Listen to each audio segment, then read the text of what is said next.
오늘이요. 새로운 보수당의 하태경 임시 상임대표? 그 사람도 웃기대. 공동대표가 5명인데 한 달씩 돌아가면서 하는 돌아가면서. 거예요. 하태경 어. 많이 컸다. 하태경하고 황교안이 만났어요. 만났는데 이제 그쪽에서 새로운 보수당에서 그거는 3가지 조건이 있더만요. 뭐 탄핵을 어쩌고저쩌고 하는 그런 우리가 특별히 알 필요 없는 거. 근데 황교안은 답을 못 했습니다. 못한 이유가 뭐냐면 친박이 반대해서. 그러니까 지금 친박계 자유한국당의 어두운 그림자 속에 있는 친박들이 새로운 보수당을 못 받겠다는 거거든요, 사실은. 그러니까 그쪽 사람들 입장에 굳이 하자면 우리공화당 쪽 결이지 새로운 보수당을 못 하겠다. 그러면서 그건 눈치를 보느라고 황교안이 답을 못 했다는 거예요. 이렇게 되니까 오늘 제가 느낀 게 야, 이건 보수통합이란 거 안 되겠구나 이런 생각이 들더라고요. 불가능하죠. 왜 예전에 어르신들이 뭐 조금 혼란스럽고 속 시끄러우면은 뭐 6.25 때 난리는 난리도 아니라고 그랬잖아요. 지금 야당 보수 진영의 상황을 보면은 정말 난리도 아닌 것 같아요. 근데 이게 수습이 안 될 것 같아요. 그래서 완전히 동상이몽 상태가 지속적으로 될 수밖에 없는 거고, 지금 어딘가요? 조원진 무슨 우리공화당. 공화당인가요? 우리공화당? 그러니까 다들 딴 생각하는 거잖아요. 그러니까 이 비례정당을 자기가 먹고 싶은 거잖아요. 근데 비례자유한국당이 만들어지는 거에 대해서는 꼼수의 꼼수라고 비판을 하면서 결국은 통합을 하려면은 그 권한을 우리한테 줘라. 뭐 이런 상상을 하는 거고, 세보수당도 세보수당 나름대로 자기중심적으로 한번 재편을 해보려고 하는 거고, 황교안 대표도 그동안 사실 이 스타일도 안 맞는데 몇 달 동안 쓴 돈이 있는데 여기서 어떻게 그럴 수 있겠습니까? 그래서 제가 볼 땐 여기는 대의가 없는 이 정치 통합 협상이기 때문에 우리가 뭐 그전부터 예상했던 대로 불가능한데, 거기다 또 대의 없는 안철수까지 등장을 한 거잖아요. 그게 더 이제 아수라장이 될 걸로 보여집니다. 그러니까 뭔가 되면 대선 앞두고 될 거예요. 네, 우리 총선 때는 뭔가 안 될 것 어렵다고 같아요. 우리 그럼 봅니다. 점 한번 쳐보실까요? 일종의 내기인데 지금 보수통합이라고 하는 여러 가지 그림들이 있을 거 아닙니까? 지금 일단 총선 전에 안철수를 제외하고 소위 말하면 새누리당 떨거지들 다 뭉친다. 요런 게 이제 가장 큰 밑그림일 거 아니에요? 아니면은 아예 뭉치지 못한 상태로 총선 고한다. 둘 중에 후자가 훨씬 더 강하죠. 예, 저는 어렵다고 봅니다. 왜 어렵다고 보는 게 그냥 어렵다고 보는 게 아니라 냉정하게 지금 지지율을 보면 자유한국당이 저렇게 지지부진한데 총선이 다가오면 다가올수록 자유한국당 지지율은 35% 정도로 수렴해요. 지금도 30% 정도 되거든요. 그러니까 그렇게 수렴합니다. 그러면 지역구에서 일정하게 득표할 수 있어요. 그러니까 비례전문 정당을 진짜 만들 것이며 총선 110석 내외를 얻으려고 노력을 할 거예요. 자유한국당은. 그러면 새로운 보수당은 연동형 비례대표제가 도입됐기 때문에 새누리당에서 떨어져 나온, 과거에 새누리 상태에서 떨어져 나온 분들 있잖아요. 국정농단 이후에 그 보수표 일부를 흡수할 수 있어요. 그러니까 저 한 8% 얻을 수 있을 것 같습니다. 그럼 8%면 10석 정도 얻는 거예요. 그렇게 되면 그리고 우리공화당 또 일정 포션을 얻겠죠. 그래서 이렇게 해보면 합쳤을 때 얻는 의석과 떨어져서 약진해서 얻는 의석이 거의 동일할 거라고 봅니다. 그리고 이런 정치공학적인 판단 외에 유승민 의원이 제시한 3가지 원칙이 있어요. 첫째, 탄핵의 강을 건너야 한다. 두 번째, 개혁 보수의 기치를 분명히 해야 한다. 세 번째, 새집 지어야 한다인데, 첫 번째 탄핵의 강을 건너다가 보수 통합에 반이 저는 빠져 죽을 거라고 생각합니다. 보수 통합이. 보수 통합은 예, 그게 익사다. 익사할 것이다. 그다음에 개혁 보수 선언은 할 수 있어요. 추상적이니까. 그런데 세 번째, 새집 짓자. 좀 아까 말씀하셨듯이 비서관께서 황교안 대표 입장에서는 대표직 내려놓기 무지하게 힘듭니다. 사람들이 손학규 대표 왜 대표직 못 내려놓냐 이렇게 얘기하시죠. 대표가 갖고 있는 3가지가 있는데요. 첫째가 돈, 활동비. 그게 자유한국당 2천만 원 아닌가? 어쨌든 이 액수가 정확치 않습니다만 그 정도 되고요. 그다음에 두 번째는 마이크를 장악합니다. 마이크. 그러네. 정치인에게 마이크가 다예요. 입으로 하는 거잖아요. 말로. 세 번째 조직 장악합니다. 그러니까 황교안 대표가 우리가 보기엔 정말 이상하고 어떻게 복숭아뼈 조금 아프다고 입원하십니까? 이런 거 해도 아무도 비판 못 하잖아요. 이 세 가지를 장악하고 있는데 그거 어떻게 쉽게 내려놓겠어요? 공천권도 사실상 당대표한테 있다고 보는 게 맞죠. 그렇죠.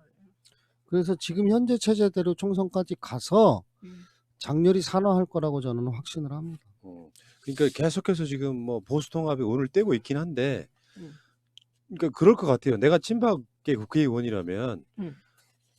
지금 새로운 보수당을 받아들이면은 박근혜 탄핵에 대해서는 뭐 묻고간에 뭐 탄핵의 강을 건너내만 해도 거기에 대해서 우리 공화당 같은 생각을 하고 있는 친박계들 입장에서 보면 그냥 배신자 아니에요. 유승민은 끝까지 남은 배신자, 투항하지도 않은 배신자. 그렇죠. 그러니까 쟤네들이랑 만약에 이렇게 합당이 되게 되면 최소한 모르긴 해도 수십 개 정도의 지역도 나눠 먹어야 되고, 이러는 건 싫을 것 같고 차라리 뭉개고 가자.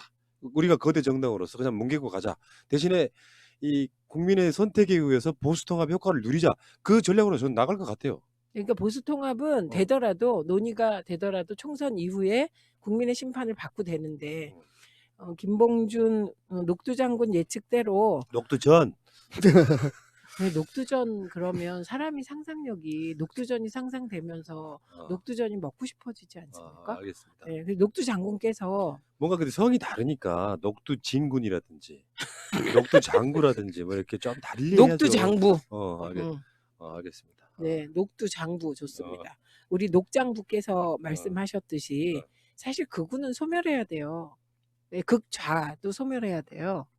네, 그러니까 극우적 성격의 자유한국당에 있는 분들은 소멸해야죠. 그러면 사실 분화되죠. 네. 근데 권력이 최고라고요. 네. 보수 통합이 될 가능성은 전혀 없다고 보세요? 저는 전혀 없다고 봅니다. 어렵다고 봅니다. 현실적으로 전혀 없다고. 뭐 이게 상식적인 판단이에요. 네. 그러니까 거대 정당이 가끔씩 그런 오류를 범하긴 하죠.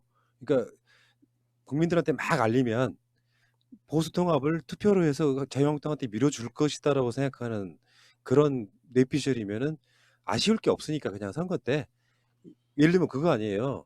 뭐 우리 보수당 아니 새로운 보수당 찍으면 민주당 된다. 이 논리로 계속 밀고 갈 거라는 거죠. 연대할 수 있을까? 그건 모르겠는데 제가 지금 뭘 생각하냐면 2012년에 우리가 총선 치르기 전에 2011년에 12월 15일 날 혁신과 통합과 민주당이 통합을 합니다. 그 통합은 비교적 성공한 통합이었어요. 네. 그 이유는 뭐냐면 DJ와 이제 노무현, 친노와 DJ 세력의 통합이었거든요.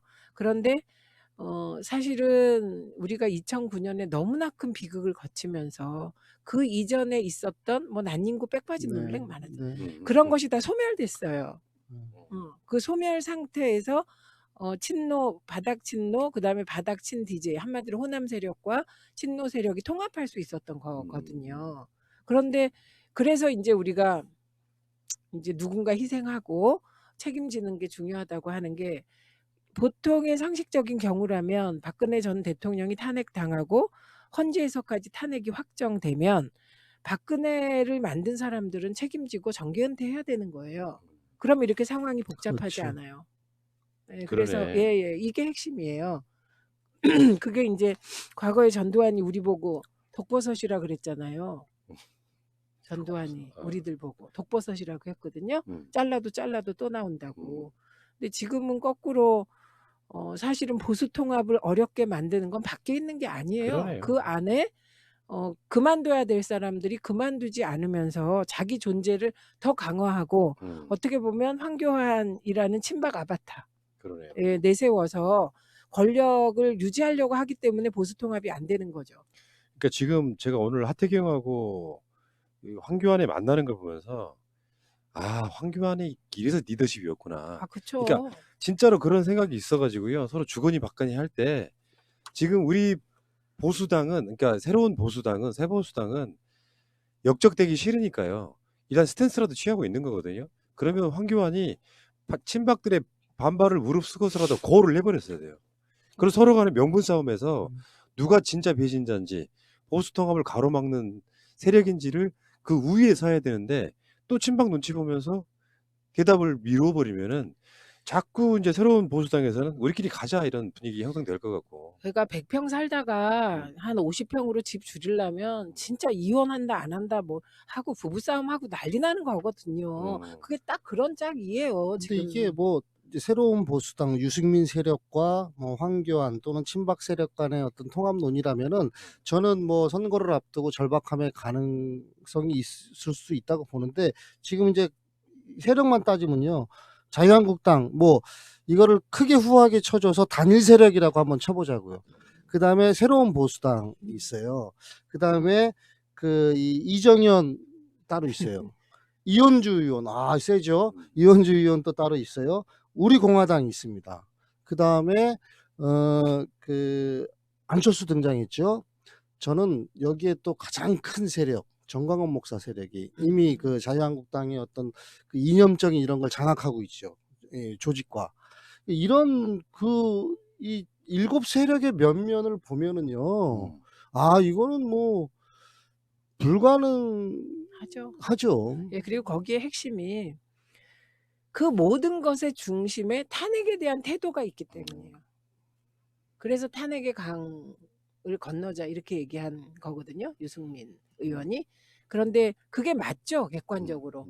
그러면 박근혜 웬 강남 아줌마하고 권력을 분점한 박근혜는 행상 책임으로 탄핵된 거잖아요. 그렇죠. 이걸 인정 안 하겠다는 거. 그러니까요. 그러니까 그 인정 안 하겠다는 분들이 사실 떨어져 나가줘야 보수가 뭐가 돼도 되는데 안 떨어져 나가겠다는 거잖아요. 알겠습니다. 네. 자, 어쨌건 지금 자유한국당은 가면 갈수록 지금 시간 싸움이잖아요. 100일이 안 남았으니까. 네. 시간 싸움인데 점점 땡겨져 가면은 결국은 자기 각자의 길들을 갈 거고, 그러다 보면 결국 그런 얘기 있지 않습니까? 지금까지 이렇게 보수가 분열돼 있는 적이 한 번도 없었다. 보수는 분열로 망한다. 그렇죠. 새로운 보수는 분열로 망한다. 예, 알겠습니다. 그 이야기는 여기까지.